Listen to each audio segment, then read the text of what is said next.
So I'll be the first to admit that learning the developmental milestones is one of the most challenging, and by challenging I mean frustrating things I had to learn in medical school.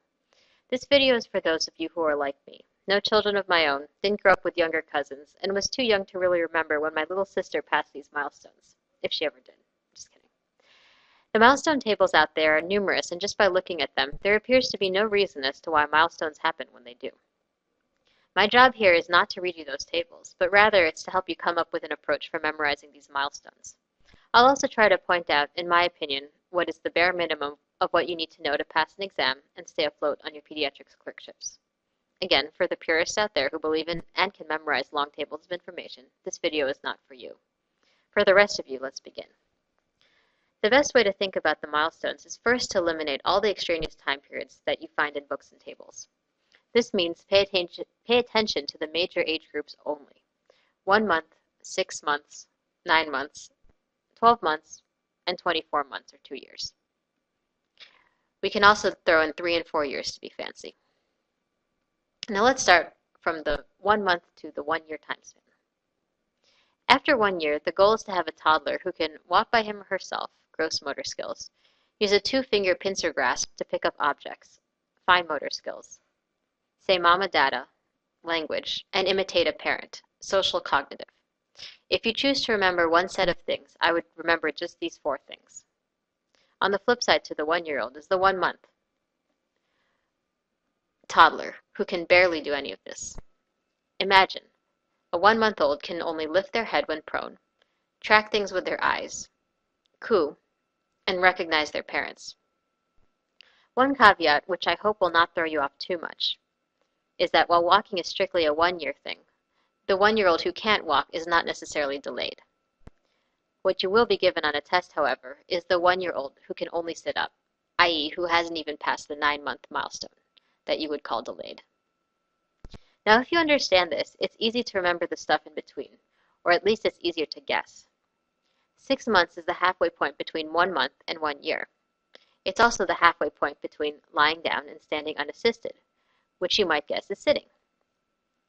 It's also the halfway point between being able to use 2 fingers to grasp an object and not any fingers at all, which we will inventively call the raking grasp, or using one's hand to move an object. The 6-month-olds are 1 step up from cooing, but can't say mama, which means that they can just babble. And finally, not only do they recognize parents, they've also learned to recognize strangers, i.e. have stranger anxiety, which is one of the big cognitive time points at this level. Now for the 9-month-olds. Going with our approach, 9 months is halfway between 6 months and 1 year. The midway point between sitting and standing is being able to stand with assistance. For fine motor, 9-month-olds can use 3 fingers. Again, not raking with 4 fingers, but not the fancy 2-finger grasp. Language doesn't follow exactly the rule per se, as the early birds can say mama, dada, but being able to say this or not say this doesn't mean anything at 9 months. This also means that language at this age is usually not tested on exams. And finally, the 9-month-old can not only recognize, but they can interact. They can wave bye-bye and play pat a cake, which you could perhaps think of as less complex than imitating a parent. Again, this is not a ton to memorize, but knowing just this will get you really far. In my opinion, the 15-month and 18-month marks are pretty low yield, but you can still use the same strategy.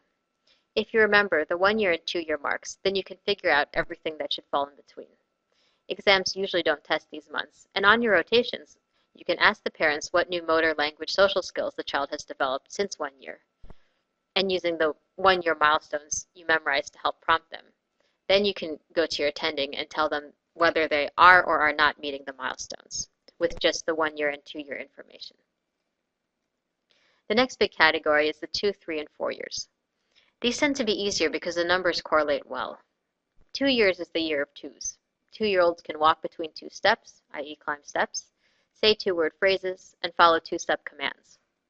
Motor does fall out of favor with these 2-year-olds because they can stack 6 cubes instead of just 2, but basically think of them as just being able to stack a bunch of cubes. 3 years is the year of 3s. Tricycle, 3-word sentences, and they can also brush teeth. 3-year-olds can copy a circle, which kind of throws everyone off, and I'm afraid this might need to be memorized. However, in reality, i.e. in the clinic, many of the 3-year-olds were drawing much more complex things than just circles. One nice pearl which I did learn from my preceptor is that for fine motor skills, kids should be able to roughly draw a person with at least as many parts as their age. So a 3-year-old can draw an outline of a face with eyes and a mouth. 4-year-olds will be able to add a nose to this mix. And finally, the 4-year-old can hop, copy across, and play with other kids. So this is my attempt at a picture mnemonic. You can picture the 4-year-old, whose legs look like a 4, hopping along boxes with crosses next to other kids. Again, this is a very bare bones approach to learning these milestones, but hopefully this made a bear of a table into something slightly more digestible. For those who like to memorize or are interested in PEDS, at least now you have a good framework for memorizing the rest. Now for the take-home points. These are the bare minimums to know. 6 months, sit up, raking grasp, stranger anxiety, babbling. 9 months, between the 6-month and 1-year mark, they can walk with assistance, 3-finger grasp, way bye-bye, pat a cake, and possibly say mama dada. At 1 year, now they can walk, use a 2-finger grasp, say mama dada, and imitate a parent. 2 years, 2-word phrases, 2 steps, 2-step commands, and stacking cubes. 3 years, 3-word sentences, rides a tricycle, brush his teeth, and circle drawing. Sorry, you have to memorize that. And finally, 4 years, they can hop, copy across, and play with others. Just try to remember the silly picture mnemonic I drew. Thank you.